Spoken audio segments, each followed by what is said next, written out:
was set up only a few months ago. The last census carried out by the government in December last year counted 1,000 people. Zubaydah is one of them. And then, you are still alive. So another thing is also the living conditions, like you can see here. Mozambik merupakan salah satu negara miskin dan tertinggal di dunia. Mozambik memiliki kekayaan alam yang banyak dan luas. Perekonomian negara sebagian besar bergantung pada pertanian, industri, terutama makanan dan minuman. Pabrik kimia, aluminium, dan produksi minyak bumi semakin bertambah. Begitupun dengan sektor pariwisata. IMF mengklasifikasikan Mozambik sebagai negara miskin yang berhutang banyak. Bagaimana kelanjutannya?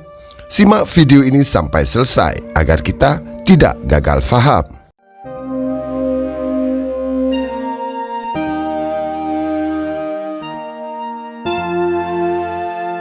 Halo santai mania dimanapun berada, ragam suku dan bangsa di berbagai belahan dunia. Jumpa lagi bersama saya King Host Sisi Gelap Dunia. How are you? Apa kabar? Tentunya kabar baik, bahagia, sehat dan penuh semangat.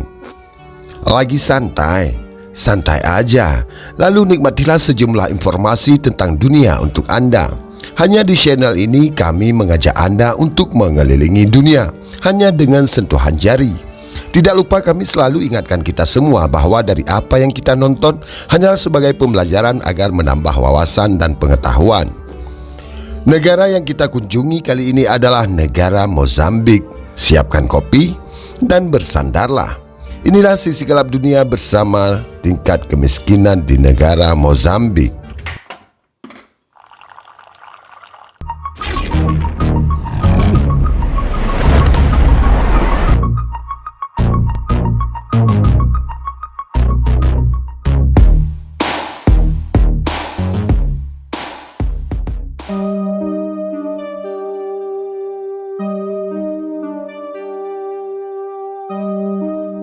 Mozambik berbatasan dengan Tanzania, Malawi, Zambia, Zimbabwe, Afrika Selatan, dan Eswatini.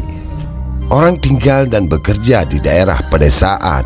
Mata uang resmi Mozambik adalah metisal per Desember tahun 2022. Selain dolar Amerika Serikat, rand Afrika Selatan, dan euro diterima secara luas dan digunakan dalam transaksi bisnis.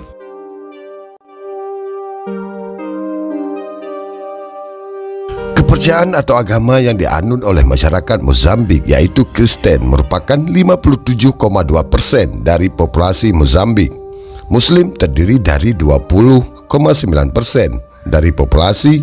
7,3% orang menganut kepercayaan lain, terutama animisme, dan 13,9% tidak memiliki keyakinan agama.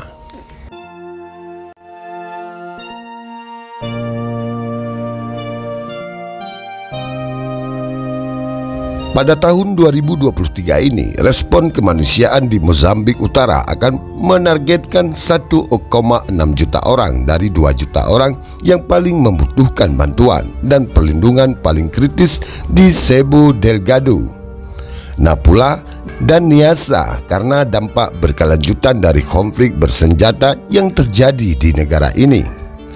Kekerasan dan ketidakamanan di wilayah tersebut. Prioritasnya adalah memberikan bantuan darurat untuk menyelamatkan nyawa mereka yang menanggung beban konflik. Selain itu, mitra kemanusiaan akan memberikan dukungan yang menopang kehidupan bagi orang-orang. Aksesnya ke layanan penting telah dikompromikan oleh konflik serta menangani resiko perlindungan dan kebutuhan orang yang membutuhkan.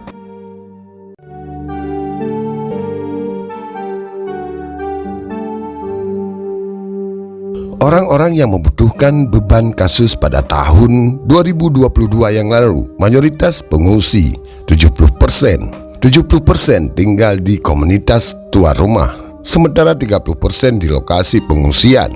Ketika orang-orang terus mengungsi, solidaritas mencapai titik puncaknya dan ketegangan di antara masyarakat meningkat.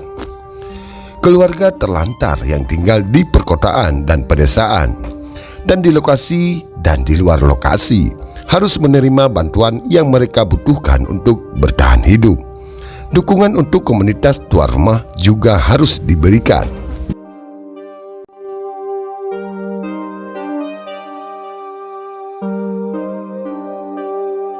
Kekerasan terhadap warga sipil telah menimbulkan krisis perlindungan yang kompleks di mana warga sipil terus dibunuh dan menjadi sasaran kekerasan seksual, penculikan, penghilangan paksa, dengan penghancuran properti termasuk sekolah, pusat kesehatan, dan tempat ibadah. Bantuan kemanusiaan segera harus diberikan kepada perempuan dan anak perempuan yang dibebaskan dan atau dibebaskan dari NSAG bersama dengan reintegrasi dan rehabilitas yang bermartabat.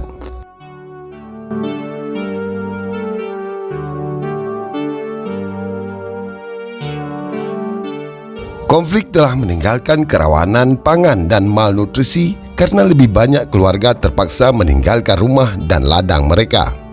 Banyak kemanusiaan yang terkena dampak konflik berjuang untuk mengatasi konsekuensi kumulatif dari goncangan lain seperti perubahan iklim dan kenaikan inflasi, krisis pangan dan energi, karena hingga 1,7 juta orang di Mozambik berisiko mengalami bencana terkait iklim.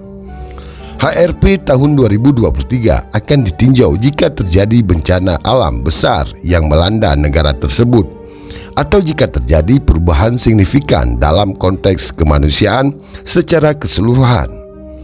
Sementara itu, tim negara kemanusiaan di Mozambik telah sepakat untuk mengadopsi pendekatan tindakan antisipatif untuk secara sistematis menghubungkan peringatan dini dengan tindakan yang dirancang untuk melindungi orang yang berisiko dan aset mereka dari bahaya.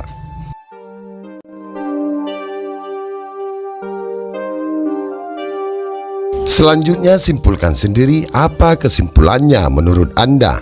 Terima kasih telah menonton video ini sampai selesai dan sampai jumpa di video-video berikutnya. Jangan lupa like, subscribe channel ini agar kita dapat mengenal dunia hanya dengan sentuhan jari. Silakan request negara mana yang akan kita bahas pada video selanjutnya. Selamat melaksanakan aktivitas dan sehat selalu. Bye-bye.